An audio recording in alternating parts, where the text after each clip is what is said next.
stutter for 2 or 3 drives. Are drops something that you're still concerned about? Maybe not as bad as they were last year. Yeah. But there's still times when guys are getting 2 hands on the ball and just not completing. Well, I don't think I'm concerned about it because I think we did a lot better job, other than a couple plays last game, of making those contested plays down the field.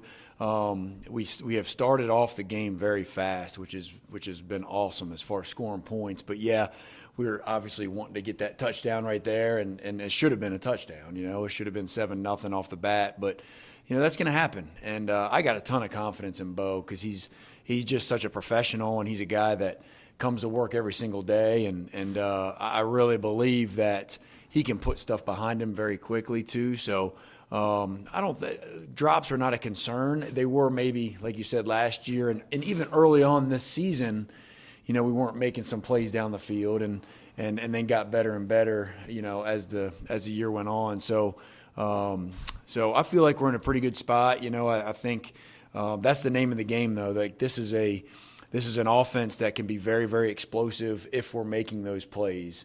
And if DJ or the quarterback are making those throws and giving those guys an opportunity to make the plays, then we can be really successful. And so I think we missed a little bit of that on Saturday, which made us, sputter a little bit on a couple of those drives. So that's kind of where we're at there. Go ahead. This may sound like a weird question. You're good sometimes on first down, great on third down. Second down kind of seems to be the bugaboo down right now. What can you kind of tie that into, and what are you seeing on second down? Yeah, I think, number one, on second down, when we have a second and long situation, the general rule of thumb is, man, let's try to get half those yards back so that we get a third and manageable situation. And like you said, right now, second down is something that we got to do a little bit better job as far as calling it, and then also just executing on second down to get into that third down and medium and or short, or get a first down, and we just have been not quite as consistent in that situation. Like you said, on first down, we've been pretty good as far as getting our +4 and keeping us on schedule. So that's something that we're going to make sure we identify and continue to work on. 6 games in, what's your assessment of the running game, big picture, Yeah. and where's that relative to the ceiling that you sort of see for this? Yeah, I believe that we're in a pretty good spot in the running game. I think that, this past week, fortunately, we made some big plays when we needed to in the running game, and some of them came from DJ, and that's kind of what I told the team afterwards is we got to find ways. We continue to find ways to be productive in different ways, not just throwing the ball, not just running the ball, not just running with our running backs, but also with our quarterbacks. And so I think that just makes us even harder to defend when you have multiple ways of attacking somebody. There's obviously corrections and things to improve on in both the running and passing game. And I feel like our offensive line is really getting better in a lot of areas in the run game. We missed a few things on Saturday that kind of slowed us down in the run game up front. But I can never I'm very, very pleased with the toughness and the grit that those guys up front have, and heck, our running backs, run the heck out of the ball, and they run hard. And so I feel like there's always improvement, no doubt. But I do feel like we're blessed in the way that we can do it in different ways. And I think DJ has helped the running game just by gaining an extra hat and by feeling super confident as a runner this year compared to last year, which we were lacking.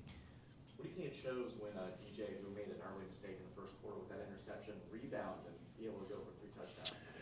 Yeah, it just comes back to his confidence level and my confidence level in him, really. I didn't think twice about it. Obviously it was a very poor decision on the interception, just throw the ball away and live to play another down. But I did not lose confidence in him at all. And he has been unbelievable as far as, when I get on the headset with him or on the phone with him during the game, he is always very poised and tells me exactly what happened, and he's always right about it. Like, that was really stupid, coach. I messed that up, but we're going to keep going. He's always staying positive, and And so just because of the confidence that he has from the experience that he's had in the beginning of the season, you know, he didn't waver at all. So again, it showed his confidence, and that's what you got to have as a quarterback is when you make a mistake, you know, you got to bounce back. You got to have a short memory, a quick memory, and learn from it and move forward, and that's what he was able to do.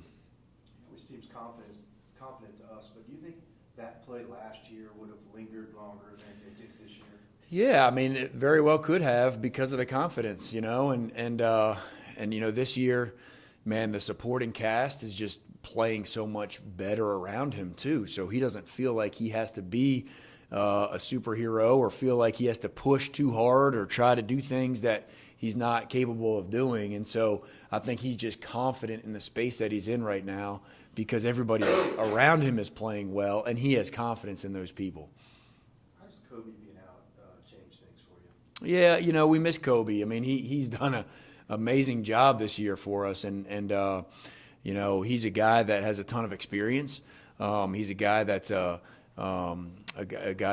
really good leader on our football team, and so you know, him being out, you know, definitely, you know, affected us a little bit just because of his presence is usually very, very good, and so we're anxious that, you know, I know he's doing well recovery wise, and he's gonna be back soon enough. And matter of fact, I just texted him a few minutes ago, and just excited about him getting back out there pretty soon. Just a couple more carries for the big two for us? Yeah, yes, yeah, and those guys, Shipley and Maffa, man, have done a great job, and I feel a ton of confidence in those guys. Talk about DJ being a more confident runner. How does that translate? Is that just in terms of him being willing to pull it more and run, or is it just the way he's running with the ball? Yeah, I think both. I think he's looking for more opportunities to run. I think he likes to run. He's given suggestions on, you know, what he feels could be working in the run game, whether it's to him or to the backs. But yeah, I think he's just, first off, he feels more explosive. I know we talked about it a bunch at the beginning of the season, but just as losing some of that weight and then just getting healthy with his knee has allowed him to just have a lot of confidence with his explosiveness. And in some of those read situations where he's reading an end or somebody on defense, you know, he feels a little bit more confident in pulling it and making a play. And obviously on some of the draw plays, like the one at the end of the game where he ran for 40, should have been 60, I guess, or 55. But man, he looked faster. He's just more explosive, and so that confidence factor is a big part of that. So you put a fist pound and said, "Wow," you heard it was 40. Yeah. Why were you so excited? I was just messing with it. I mean, I just was excited for him because it was a great run. It was a big boost for that drive. You know, we needed that on third down, and it was something that just kind of helped give our guys even more confidence to finish that drive. There was one play there Saturday night where Blake Miller was pulling, and he got there really fast and then obliterated some poor linebacker. Yeah. And then there was another play where it was just puts him on the ground. Where does he grade right now among some of these guys? Because he's like somebody that's really starting to.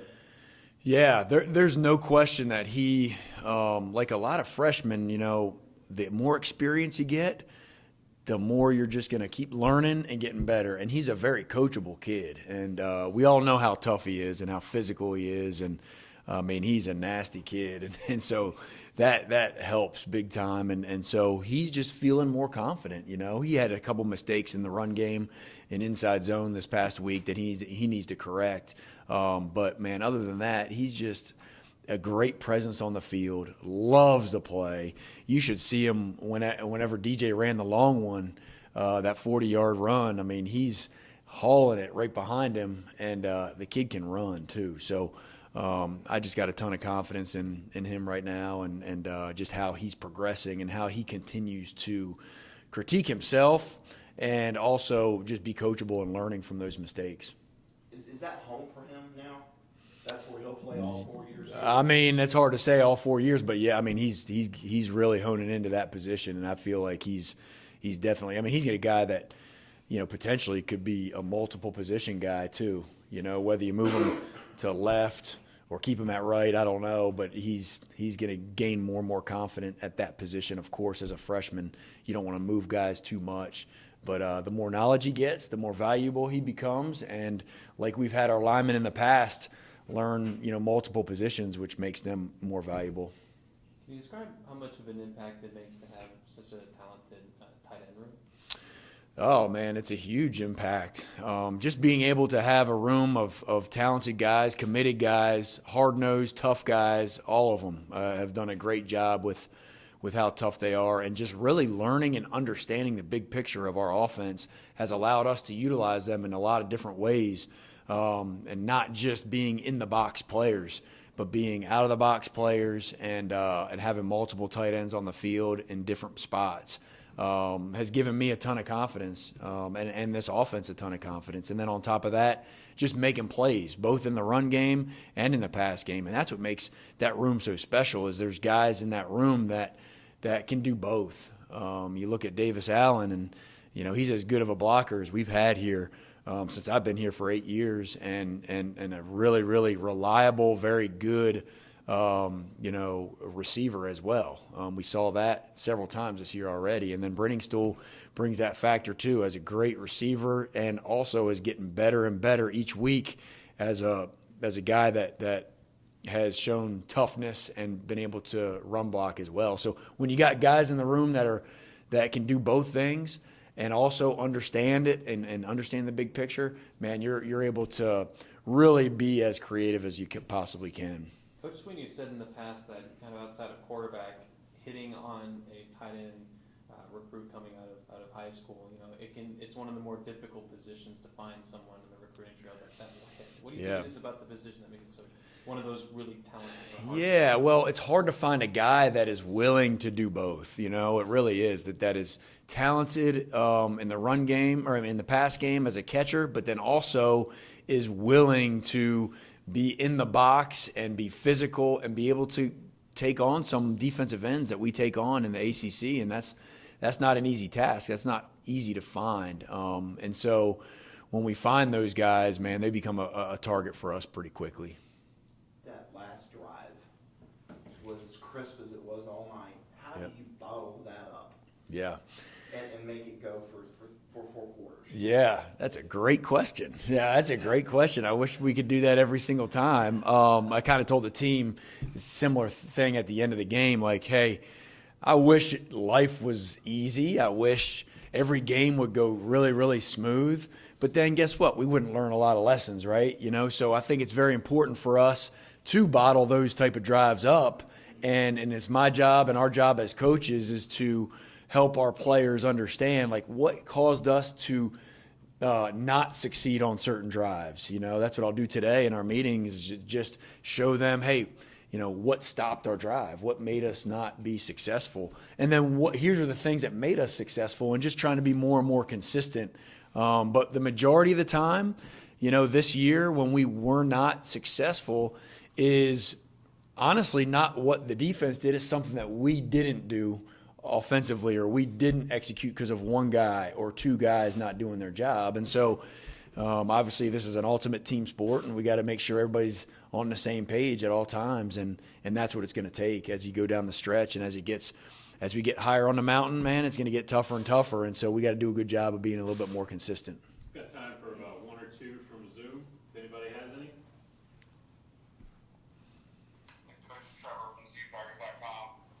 Florida State has a bunch of dudes on defense, but how much of a problem is Burt, number 5? Yeah, I mean, there's no doubt he's a good player. I know he had a little bit of a injury early on in the year and is getting back, but he's a guy that has sparked out there for them. They roll with 4, 5, or 6 defensive ends that all can play, and they're all twitchy, athletic. Your typical Florida State defense that has a ton of athletes out there, and so he's a really good player, and he makes plays all over the field. So we obviously are going to have to do a good job of executing and do a good job of everybody being on the same page. But there's no doubt he's a guy that's one of their top guys on defense. Looks like we have one more, Anna. Hey, Coach Reuters, Anna. You mentioned previously